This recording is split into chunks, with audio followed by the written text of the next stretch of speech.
Bonjour à tous, bienvenue dans cette vidéo où je vais te présenter le Stradivario V1 Boost.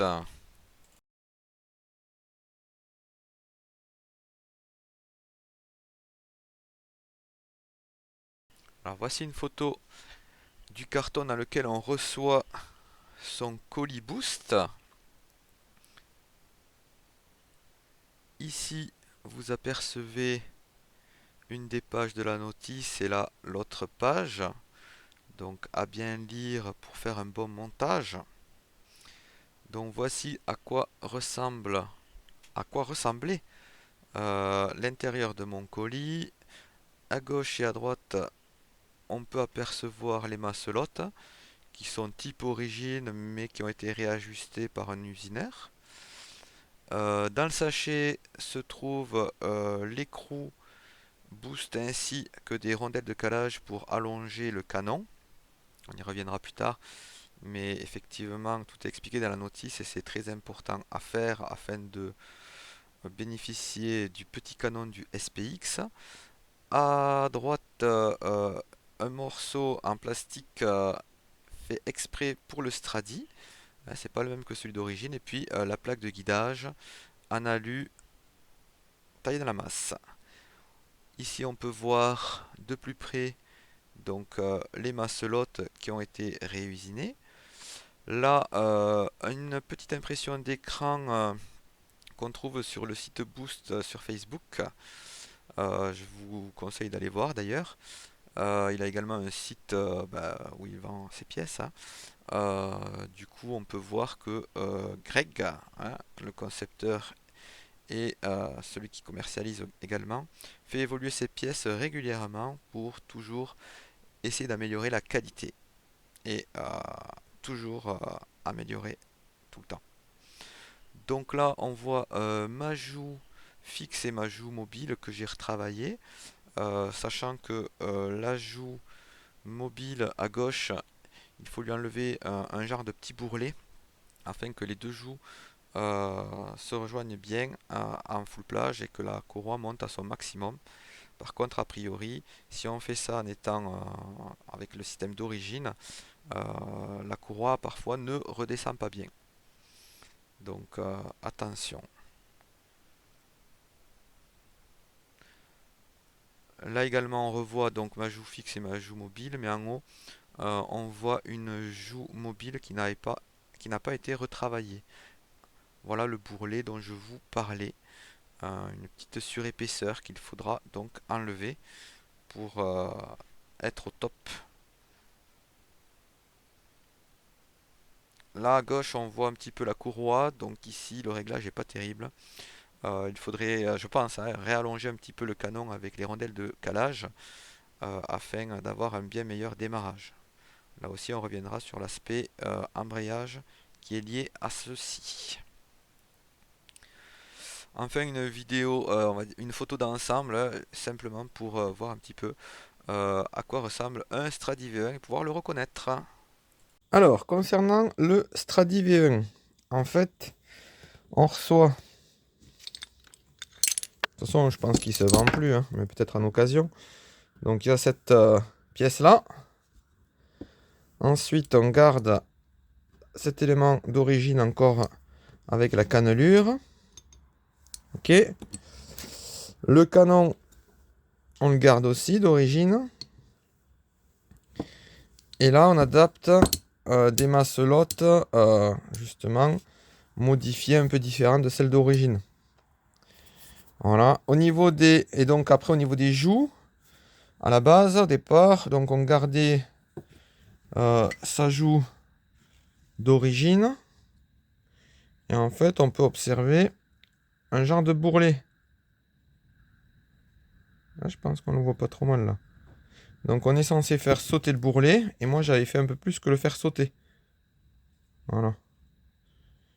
Et du coup, sur la joue, donc ça c'était la joue mobile. Et sur la joue fixe, on n'est pas censé y toucher. Mais moi, j'y avais touché un petit peu.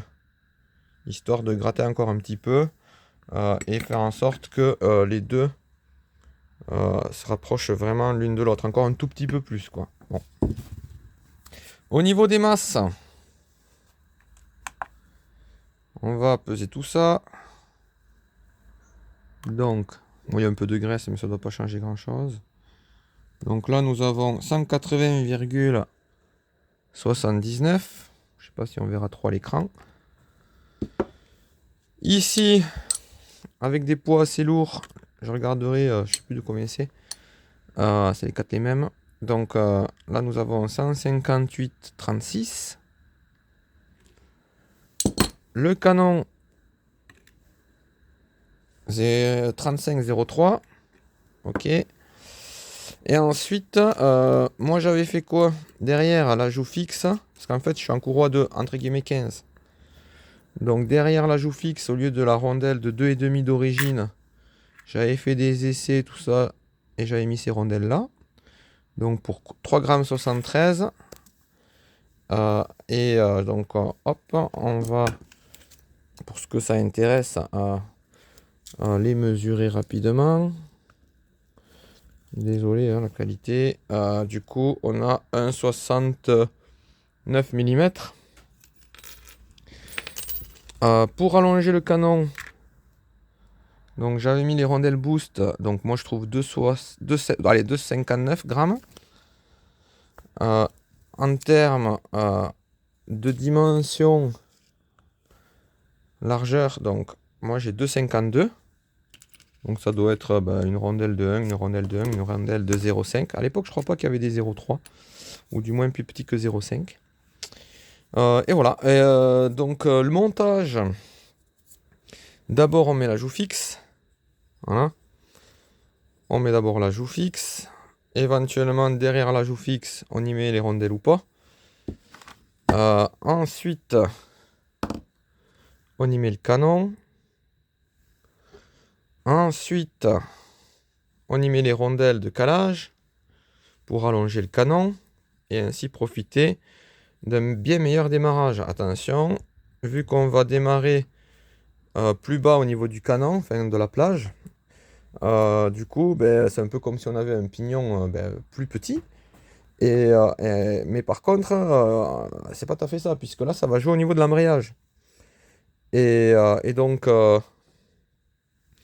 ne pas oublier que du coup, vu que ça va jouer sur l'embrayage, en fait, ça va faire gueuler l'embrayage.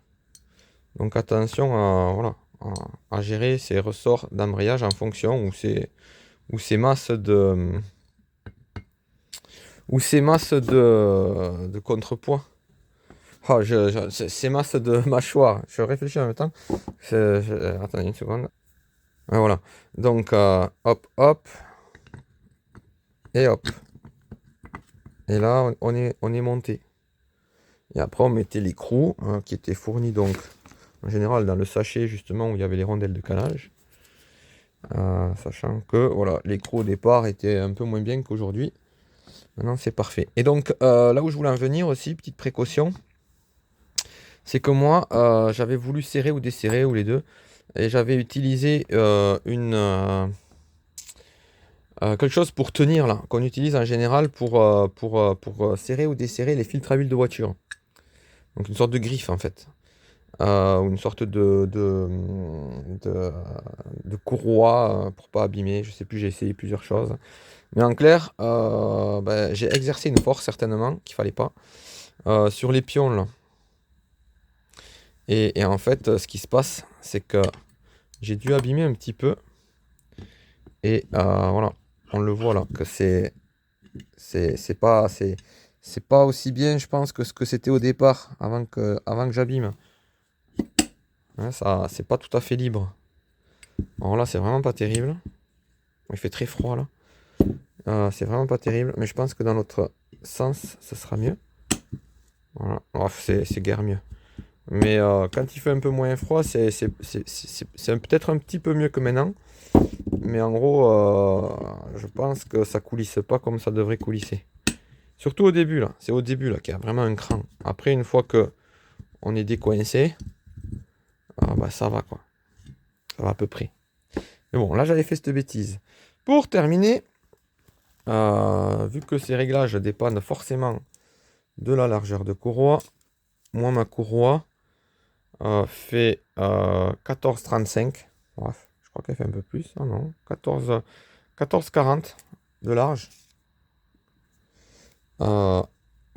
Alors, c'est surtout la largeur qui compte, hein. Mais bon, moi, c'est une 9 mm d'épaisseur. À peu près, quoi. Là, on va faire un petit montage. 8,5 9, quoi. Je vais surtout vous montrer la référence pour ce que ça intéresse. En fait, l'avantage de cette courroie, surtout, c'est qu'elle était longue, voire trop longue, hein. C'était limite, limite. Il fallait pas plus long. Donc, c'est ça, la référence. Et donc, avec une culasse boost, la culasse ne touchera pas le cadre. Par contre, avec une culasse Transval, si vous réglez le canon de façon à ce que la courroie descende bien en bas, à frôler le canon au démarrage, ben, la culasse Transval va toucher un petit peu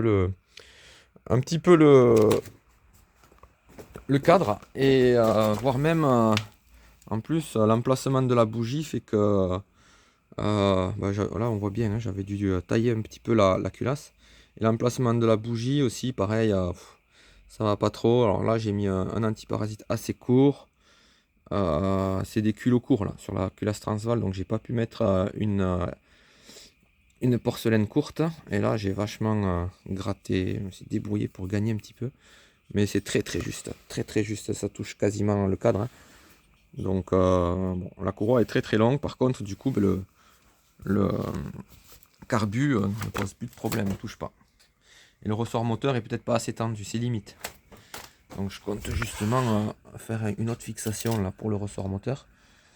Avoir un deuxième cran en fait. Ça sera pour plus tard. Voilà. Donc je les avais encore un petit peu optimisées pour qu'elles se touchent bien l'une contre l'autre. Alors qu'à la base, il fallait juste enlever le bourrelet.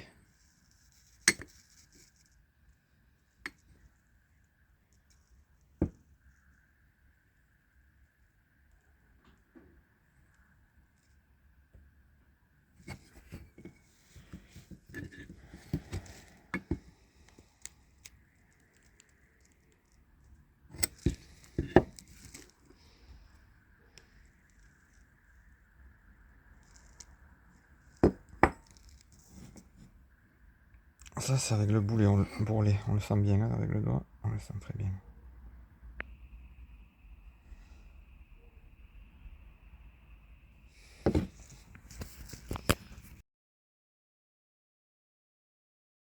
Alors ici, je vais faire un petit peu de blabla et expliquer quelques intérêts du kit Stradivario, mais aussi un petit peu ce qu'a donné à mes tests de courroie. Parce qu'effectivement, j'en ai testé pas mal. Parce que je voulais me faire ma propre idée. D'ailleurs, en ce qui concerne mes tests, vous verrez dans une prochaine vidéo ou une autre vidéo euh, comment je les ai réalisés, c'est-à-dire que j'ai trouvé un moyen qui, selon moi, est assez fiable et permet de valider ou d'invalider une modification presque aussi bien que si on était sur bande d'essai. Bon, c'est pas aussi bien, mais c'est plutôt pas mal. Donc j'ai prévu de faire une vidéo là-dessus, mais pour l'instant, à l'heure où je vous parle, elle n'existe pas. Alors, les courroies. Quand vous mettez une courroie plus large, du coup, vous allez pouvoir avoir une plage, full plage, vario ouvert, plus importante. Et donc, c'est un peu comme si vous avez une sixième vitesse, alors qu'au départ, vous aviez que 5 vitesses. Donc, plus d'allonge. Par contre, ce qu'il faut comprendre aussi, c'est que la largeur de la courroie intervient au niveau de la poulie. Et si vous augmentez le diamètre d'enroulement côté variateur, ok, vous gagnez en allonge, un peu comme si vous mettiez un pignon plus grand. Mais si vous augmentez le diamètre d'enroulement côté poulie, ben, vous avez l'effet inverse. C'est comme si vous mettiez un pignon plus petit. Du coup, c'est à prendre en compte. Je dirais que une courroie de 15, pour moi, à l'heure actuelle, pour moi, c'est le mieux. Parce qu'une courroie plus large, du coup, m'entraîne aussi plus de pertes par frottement, vu que ma poulie n'est pas vraiment adaptée. Alors le top, je pense, serait effectivement d'avoir une courroie, par exemple, de 16,5 et une poulie justement adaptée, quoi. Et là, on aurait une allonge, une full plage encore plus grande qu'avec une courroie de 15 sans en avoir les inconvénients.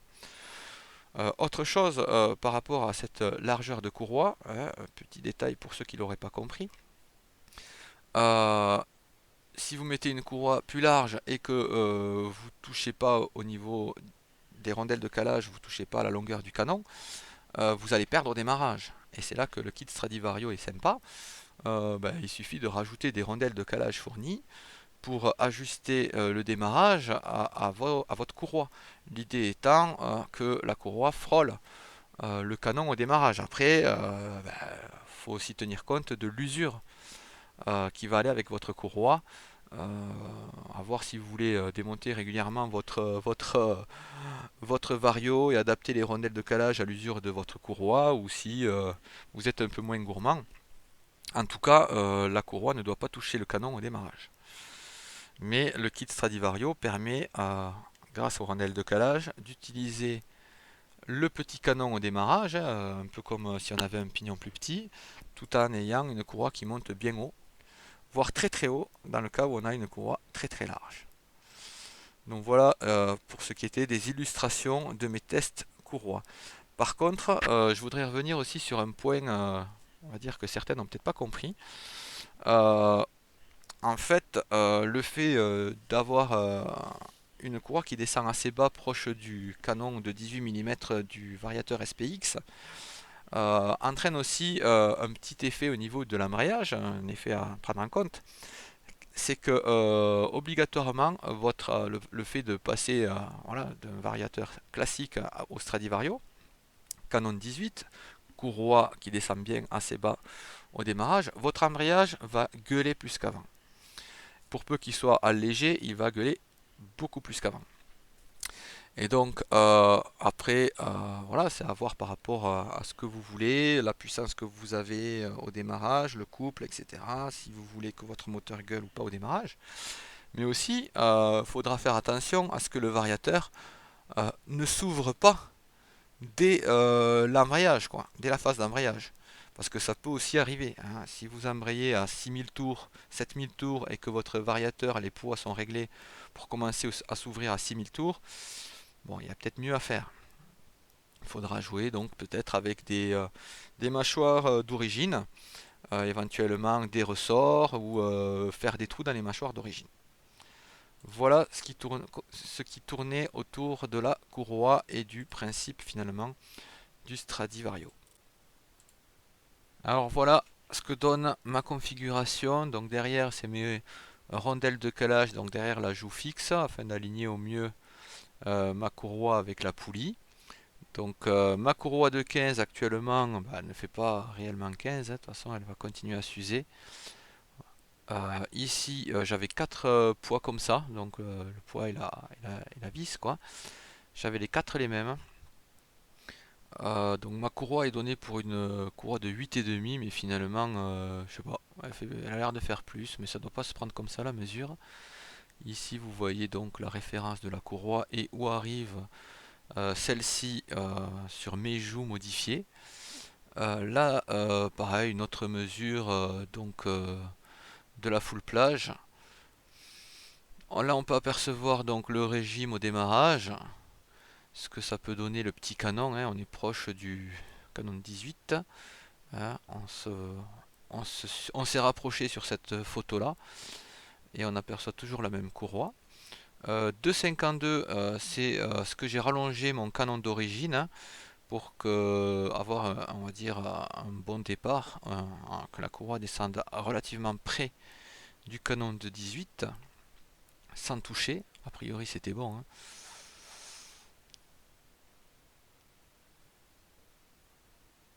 Alors voilà la vidéo du réglage du canon, est-ce que ça donne en vidéo?